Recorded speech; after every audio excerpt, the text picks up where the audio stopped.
Hey guys, Pungki here. Aku akan membahas kenapa itu keren. Ini bukan review, jadi ini lebih kayak breakdown. Nanti aku akan mengidentifikasi elemen-elemen di lagu itu, apa sih yang bikin lagu itu keren, bikin lagu itu sukses dan banyak orang yang suka. Kalau kamu seorang K-pop fans ya, harapanku setelah nonton video ini nanti kamu bisa lebih mudah untuk meracuni teman-temanmu yang belum suka K-pop. Kalau kamu seorang musisi atau sedang belajar produksi musik, ini juga bisa jadi sumber belajar. Dengan membreakdown lagu kayak gini nanti kita bisa lihat apa yang bisa kita curi dan kita terapkan kalau kita bikin musik sendiri.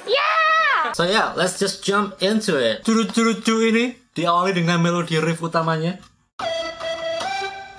Soundnya salah. Ini aku sempat meremake bagian awal-awalnya. Ini aku cuma iseng mengeksplor bagaimana bikin sound-soundnya sih ini sebenarnya.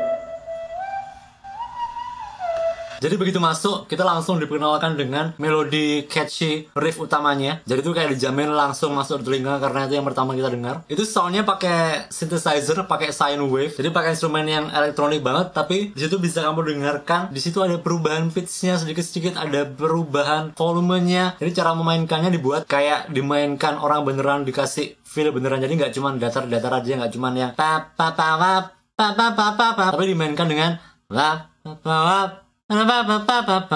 Jadi kayak ada dinamikanya, ada groove-nya. Sambil di background-nya ada noise building up.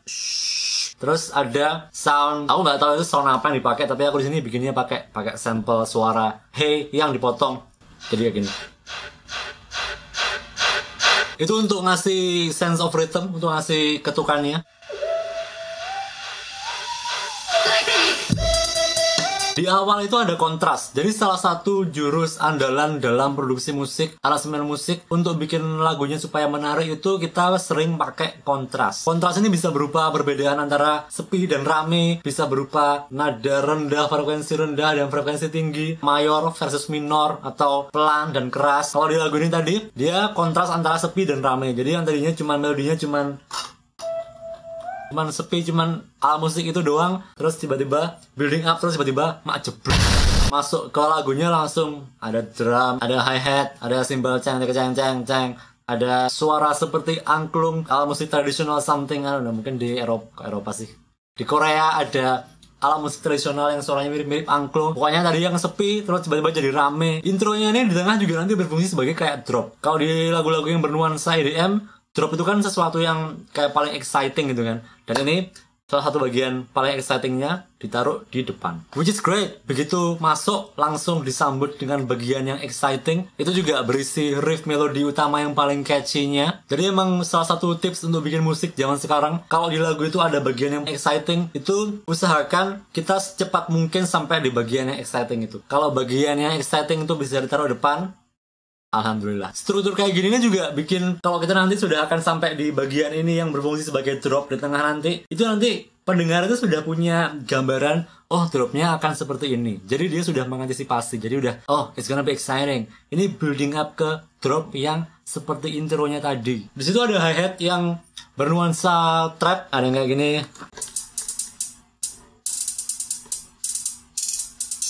Ada yang dua hal itu ketuannya ada yang sama tapi juga ada yang beda. Jadi itu ngasih kesan rame, kesan saling mengisi ketuannya, dan juga terasa kayak ngasih vibe expressing freedom, kayak ngawur tapi masih ritmis dan enak didengarkan. Masuk verse di situ juga ada kontras lagi, ada perbedaan lagi. Yang tadinya rame penuh, di verse-nya ini instrumennya lebih sedikit, terus ada suara kayak angklung. Itu asiknya adalah itu membuat lagunya punya karakter eksotis, lebih terdengar Asia banget. Dan suara angklung yang cenderung kayak instrumen akustik yang organik itu tadi ketemu dengan instrumen lain yang bernuansa elektronik, itu adalah tabrakan kontras yang really nice juga. Respect, bro. Di verse-nya nih kan cuma vokal dan instrumennya kan cuma sedikit, tapi di situ nggak terkesan sepi, nggak terkesan kosong, karena di situ ternyata ada lapisan delay vokalnya yang mengisi kekosongan itu. Ini jurus yang banyak ditemukan di musik pop. Lagunya kalau dengarkan tuh instrumentasinya kayaknya sederhana, aransemennya simple, tapi kok kesannya penuh, kesannya rame. Dan ternyata mereka memakai vokal sebagai instrumen. Itu bisa berupa kayak di lagu ini lapisannya berupa delay, berupa efek-efek gitu. Tapi bisa juga itu berupa backing vokal. Suaranya bisa unison, bisa nada yang sama, atau bisa juga harmoninya di lagu ini, mixingan vokalnya juga keren banget sih. Jadi kayak mixingan vokal masa kini pada umumnya. Terus kalau kamu dengarkan dengan seksama, itu kan vokalnya verse-nya cenderung rendah ya. Tapi di situ ada layer oktavnya, layer 1 oktav di atasnya.